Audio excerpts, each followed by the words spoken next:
Namo Buddhaya siswa-siswi, marilah pada kesempatan ini kita belajar pendidikan agama Buddha dan budi pekerti. Sebelum kita mulai, marilah bersikap anjali, kita bersama-sama membacakan nama Askara Gata. Arahang sama sambuddho bhagava buddhang bhagawantang abiwademi swakato bhagawata dhammo dhammang namasami supatipano bhagavato sawaka sangho sanghang namami. Sapi sata bawantu supitata, semoga suamaku hidup berbahagia. Sadu, sadu, sadu. Apa kabar semuanya? Aku doakan semuanya dalam keadaan yang sehat, dalam keadaan yang baik. Marilah pada kesempatan ini kalian mempersiapkan diri untuk mengikuti pelajaran pendidikan agama Buddha dan budi pekerti. Kalian bisa mempersiapkan untuk buku cetak dan media yang lain yang kalian gunakan untuk belajar agama Buddha. Langsung saja kita akan memulai. Pada minggu yang lalu atau pertemuan yang lalu kalian sudah membahas mengenai bab 1 ya, tentang pengertian moralitas dan juga moralitas dalam jalan mulia berunsur 8.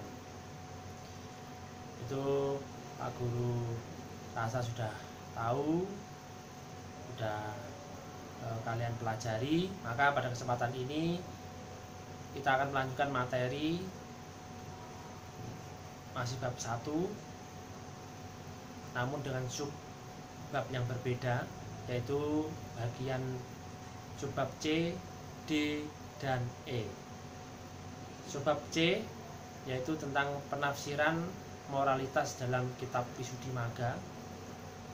Yang bagian D menjadi manusia bermoral, dan juga yang E memperlakukan orang lain dengan moralitas. Baik, kalian buka buku cetaknya halaman 11, yaitu penafsiran moralitas dalam kitab Visuddhimagga. Buddhaghosa menafsirkan moralitas dalam kitab Visuddhimagga ada 4. Yang pertama yaitu menunjukkan sikap batin ya, atau kehendak. Dalam bahasa Pali disebut sebagai cetana. Yang kedua yaitu menunjukkan penghindaran atau wirati. Yang ketiga yaitu menunjukkan pengendalian diri atau samvara. Yang keempat yaitu menunjukkan tiada pelanggaran yang telah ditetapkan atau awiti kama. Yang pertama ini Pak Guru akan menerangkan tentang menunjukkan sikap batin atau kehendak. Jadi dalam kehidupan sehari-hari ini kita itu selalu berbuat ya. Kalau dalam agama Buddha itu kita selalu berbuat melalui pikiran, ya, ucapan, dan juga perbuatan. Segala sesuatu yang kita lakukan itu didasari dengan adanya niat ya, atau cetana atau kehendak, di mana kehendak ini memiliki peran aktif terhadap karma ya. Suatu perbuatan yang didasari dengan kehendak itu disebut sebagai karma dalam agama Buddha. Contohnya dalam pikiran kita berpikir ingin membahagiakan orang tua, nah, itu juga didasari dengan kehendak atau karma. Kemudian contohnya dalam ucapan, kita berucap baik itu juga didasari dengan kehendak yang baik.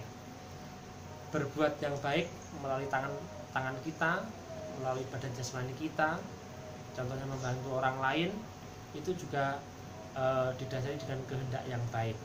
Segala sesuatu yang kita lakukan dengan kehendak itu disebut sebagai karma ya.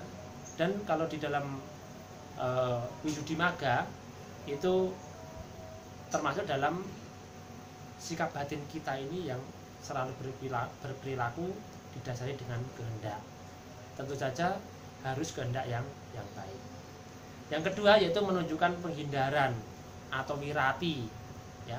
Di sini dibagi menjadi 3. Yang pertama yaitu menghindarkan diri dari ucapan yang tidak benar, ya. Kalau dalam kehidupan sehari-hari kita mungkin sering berucap yang tidak seharusnya, maka ini penting, ya. Kalian semuanya harus selalu menghindarkan diri dari ucapan yang tidak benar. Tentu saja untuk menghindarkan ucapan yang tidak benar, kita selalu berucap yang benar. Kemudian yang kedua yaitu perbuatan yang menghindarkan dari perbuatan yang tidak benar, ya. Contohnya apa?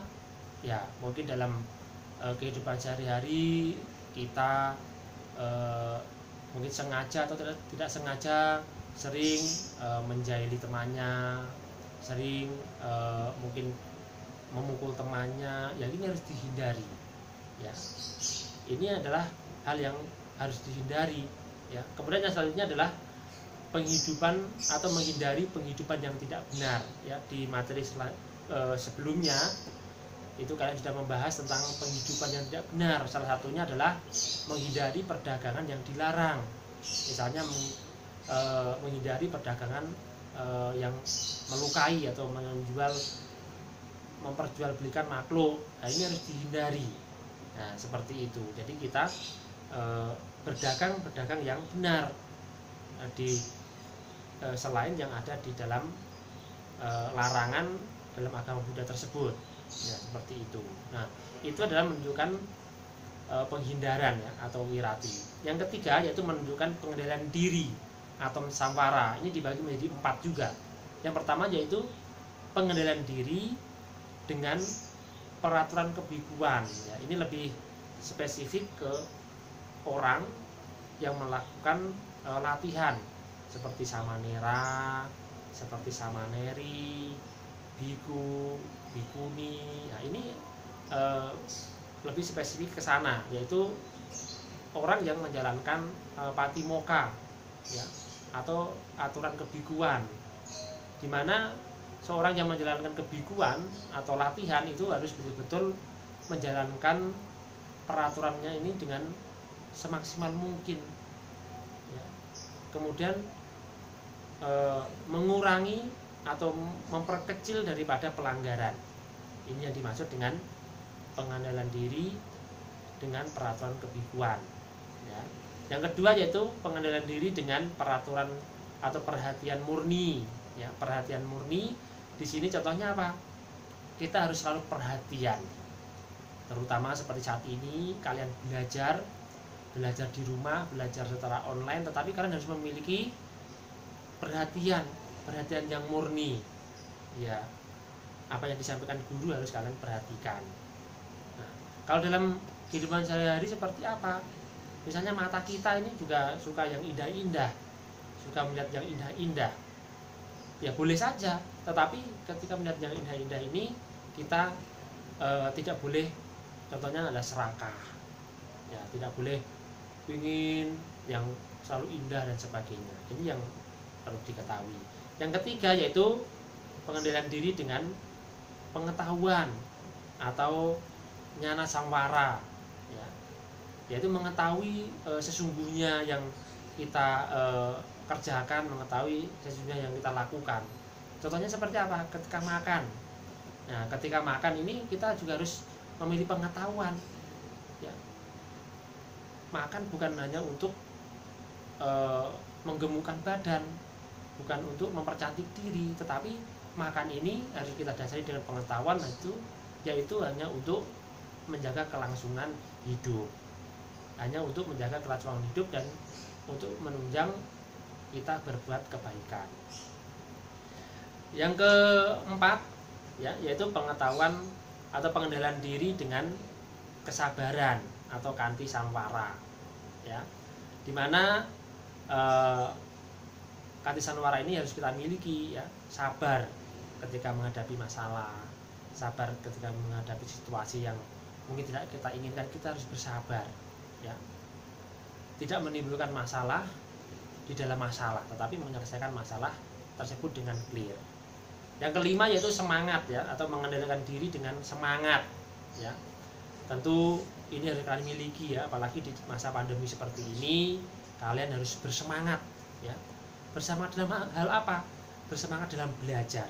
Walaupun belajarnya di rumah, belajar secara daring, tidak bertemu dengan temannya, tetapi kita harus memiliki semangat. Kalian semuanya harus memiliki semangat, ya.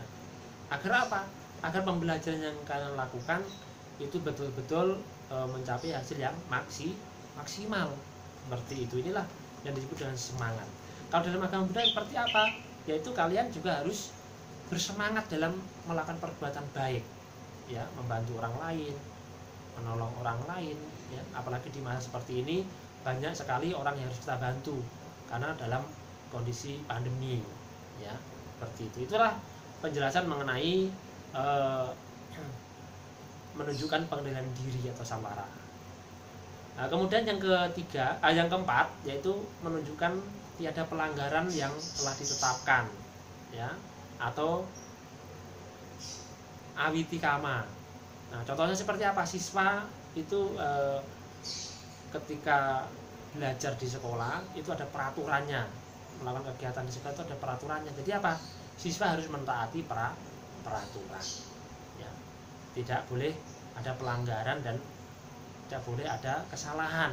Ini dinamakan sebagai awitikama. Ya, kalau dalam agama Buddha seperti apa?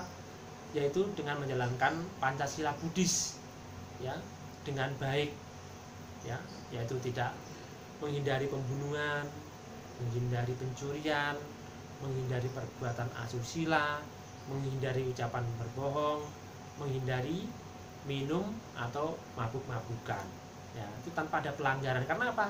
Itu ada peraturan moral yang harus dilakukan kita sebagai umat Buddha. Nah, selanjutnya yang ke bagian D yaitu menjadi manusia yang bermoral. Buddha mengajarkan kita untuk selalu menjadi orang yang bermoral, ya, karena itu adalah dasar dari pengamalan ajaran agama Buddha, di mana inti dari kita menjadi manusia yang bermoral itu harus memiliki dua. Yang pertama adalah hiri, yang kedua adalah otapa. Apa itu hiri? Kita harus memiliki rasa malu berbuat jahat, ya. Malu kita berbohong, malu kita melukai, malu kita coba minum-minuman keras, kita malu dengan perbuatan buruk kita, ya. Kemudian yang kedua adalah otapa, ya, yaitu takut akibatnya. Kalau berbohong akibatnya apa? Tidak dipercayai, kita takut akibatnya. Nah, ketika orang sudah memiliki dua hal ini, maka kita akan menjadi orang yang bermoral. Nah, selanjutnya yang bagian E yaitu memperlakukan orang lain dengan moralitas, ya. Tentu saja kita harus memperlakukan semua makhluk, ya, bukan cuma orang, ya, tapi di sini lebih spesifik orang, ya. Jadi kita harus memperlakukan orang lain itu dengan moralitas, ya. Bagaimana caranya? Kita bila ingin memperlakukan orang lain dengan moralitas, kita juga harus memperlakukan orang lain itu dengan baik, ya. Ketika orang lain kita perlakukan dengan baik, maka orang lain juga akan baik dengan kita. Kalau kita pengen dihormati, maka kita juga harus menghormati. Nah, ini adalah cara kita memperlakukan orang lain dengan moralitas. Nah, demikian, ya, pembahasan pada kesempatan ini. Intinya apa? Ya, kalian harus memiliki pengendalian seperti tadi, ya, dalam kehidupan kalian sehari-hari, sehingga kalian menjadi apa? Manusia yang bermoral. Karena ketika kita menjadi orang yang bermoral, kita akan menjadi manusia yang berkualitas secara agama Buddha. Terima kasih atas perhatiannya. Namo Buddhaya.